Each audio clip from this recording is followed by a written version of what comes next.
चतुर्मास क्या होता है? सन 2025 में चतुर्मास कब से प्रारंभ हो रहा है और कब तक रहेगा? चतुर्मास के समय हमें क्या करना चाहिए और हमें क्या नहीं करना चाहिए? आज का वीडियो का विषय है चतुर्मास। चलिए वीडियो को प्रारंभ करते हैं और जानते हैं चतुर्मास के विषय में कुछ विशेष बातें। नमस्कार दोस्तों, मैं अंजलि सक्सेना स्वागत करती हूँ आपका अपने चैनल पर। यदि नए हैं तो वीडियो को अंत तक देखिएगा। अगर जानकारी पसंद आए तो एक लाइक अवश्य कीजिएगा। यदि पुराने हैं तो आपका बहुत बहुत धन्यवाद दोबारा मेरे चैनल पे आने के लिए। चलिए वीडियो को शुरू करते हैं और जानते हैं चतुर्मास के विषय में कुछ विशेष बातें। चतुर्मास आषाढ़ मास के शुक्ल पक्ष की एकादशी तिथि से प्रारंभ होता है और ये कार्तिक मास के शुक्ल पक्ष की एकादशी तिथि, जिसे देव उठनी एकादशी भी कहा जाता है, ये तब तक चलता है। चतुर्मास जो है वो सन 2025 में ये प्रारंभ हो रहा है 6 जुलाई से।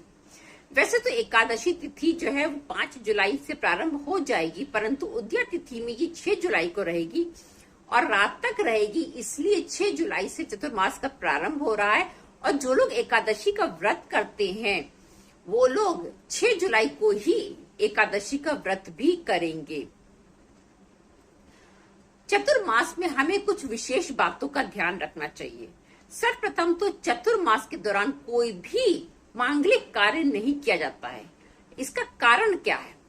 ऐसी मान्यता है कि चतुर्मास के दौरान जो भगवान विष्णु हैं वो निंद्रा में चले जाते हैं, वो सोते हैं 4 मास और उनकी जगह सृष्टि का संचालन भोलेनाथ, देवादिदेव भोलेनाथ करते हैं। और बिना विष्णु भगवान के कोई भी मांगलिक कार्य नहीं किया जाता है, इसलिए चतुर्मास में हमें कोई भी मांगलिक कार्य नहीं करना चाहिए। कोई शादी, विवाह, मुंडन इत्यादि, गृह प्रवेश इत्यादि जो भी मांगलिक कार्य होते हैं, बड़े मांगलिक कार्य, वो हमें चतुर्मास के दौरान नहीं करने चाहिए। अब जानते चतुर्मास में हमें कौन कौन से ऐसे विशेष कार्य करने चाहिए जिससे हमें भगवान की कृपा प्राप्त हो सके। सर्वप्रथम तो चतुर्मास में विष्णु भगवान की विशेष पूजा आराधना की जाती है। जिस समय वो सो रहे होते हैं उस समय उनकी विशेष पूजा अर्चना करने का विधान है और उनको प्रसन्न करने के लिए लोग कई तरह की पूजा पाठ करते हैं। आज के वीडियो में मैं कुछ ऐसी छोटी छोटी जानकारियां दूंगी जिसको आप यदि करते हैं, जो कार्य करते हैं, तो आपको भगवान विष्णु की कृपा अवश्य ही प्राप्त होगी। सर्वप्रथम तो विष्णु भगवान को आप चतुर्मास में पूरे मास या तो एकादशी या गुरुवार का दिन चुन लीजिए, या जो मुख्य तिथियां होती जैसे एकादशी है, पूर्णिमा है, अमावस्या है, जो ये मुख्य तिथियां होती है, इन तिथियों पे या बृहस्पतिवार है, इन वार पे आप भगवान विष्णु को तुलसी जरूर अर्पित करें। आप एक कार्य और कर सकते हैं आप पूरे चतुर्मास भगवान विष्णु की फोटो के सामने, या यदि आपके पास कोई मूर्ति है तो उनको आप सफेद तिल अर्पित करें। पूरे चतुर्मास यदि आप भगवान विष्णु को सफेद तिल अर्पित करते हैं तो ये आप समझ लीजिए कि आपकी किस्मत बदल जाएगी। बहुत प्रभावशाली उपाय होता है ये सफेद तिल, यदि आप भगवान विष्णु को अर्पित करते हैं पूरे चतुर्मास। इसी बीच में हमारा सावन भी पड़ता है और उस समय भी आप भगवान विष्णु के साथ साथ भगवान भोलेनाथ की पूजा भी कर सकते हैं। सावन में 4 सोमवार पड़ रहे हैं इस वर्ष, उसमें कौन कौन सी विशेष पूजा करनी चाहिए इसका वीडियो मैं अगले वीडियो में आपको बताऊंगी कि कौन कौन से ऐसे आप विशेष उपाय कर सकते हैं जिससे सावन आपके बहुत अच्छे जाएं। इस वीडियो में हम भगवान विष्णु से संबंधित उपाय ही जानेंगे।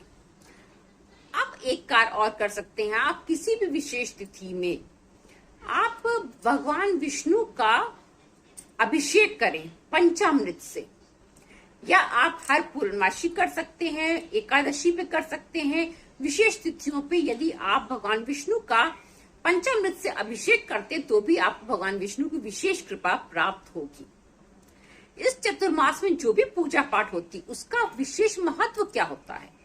सबसे विशेष महत्व उसका ये होता है कि आपके जो भी कर्म होते हैं, जो बुरे कर्म होते हैं, जो आपने इस जन्म में किए, जाने अनजाने किए या पूर्व जन्म में किए हैं, वो बुरे कर्म आपके जो है वो मिट जाते हैं। मोक्ष की प्राप्ति होती है, आपको अच्छा आगे का अच्छा भविष्य मिलता है। और आपको जो है कहते हैं कि यदि आप चतुर्मास में भगवान विष्णु को प्रसन्न कर लेते हैं तो आपको नरक नहीं झेलना पड़ता है। इसलिए भगवान विष्णु की इसमें विशेष पूजा करने का बहुत महत्व है। इस समय चतुर्मास में आपको एक कार्य और करना चाहिए। आपको इस समय पितरों के निमित्त कार्य कोई भी जरूर करना चाहिए। पितरों को आप जल अवश्य दें। दक्षिण मुख करके तांबे के लोटे में उनको जल दिया जाता है, काले तिल डाल के दिया जाता है। ये जल आप अवश्य दें पूरे चतुर्मास में, तो पितृ प्रसन्न होंगे। और पितृ यदि प्रसन्न होते हैं और आपको आशीर्वाद देते हैं तो वैसे भी आपकी गलतियां क्षमा हो जाती हैं। इस चतुर्मास में आप एक कार्य और कर सकते हैं कि पूरे चतुर्मास या तो आप बृहस्पतिवार का वार चुन लें या तो आप कोई भी विशेष तिथि चुन लें। उस तिथि को आप विष्णु सहस्त्र नाम का पाठ अवश्य करें। यदि आप हर गुरुवार कर सकते हैं तो बहुत ही फलदायी पाठ होता है। विष्णु सहस्त्र नाम का पाठ यदि आप इस समय करते हैं चतुर्मास में तो भगवान विष्णु अत्यंत प्रसन्न होते हैं। एक और विशेष कार्य करना होता है कि इस चतुर्मास में आपको नदियों में स्नान जरूर करना चाहिए। गंगा नदी में करें, और सबसे ज्यादा विशेष लाभकारी होता है समुद्र में स्नान करना। यदि आपको ये सुविधा प्राप्त है, आसपास कहीं आपको समुद्र का जल मिल सकता है, तो आप समुद्र का जल ला करके और अपने घर में छिड़क दीजिए। फिर देखिए आप कितना आपको सुकून मिलेगा, शांति मिलेगी और आपके घर की सारी नकारात्मक ऊर्जा दूर हो जाएगी।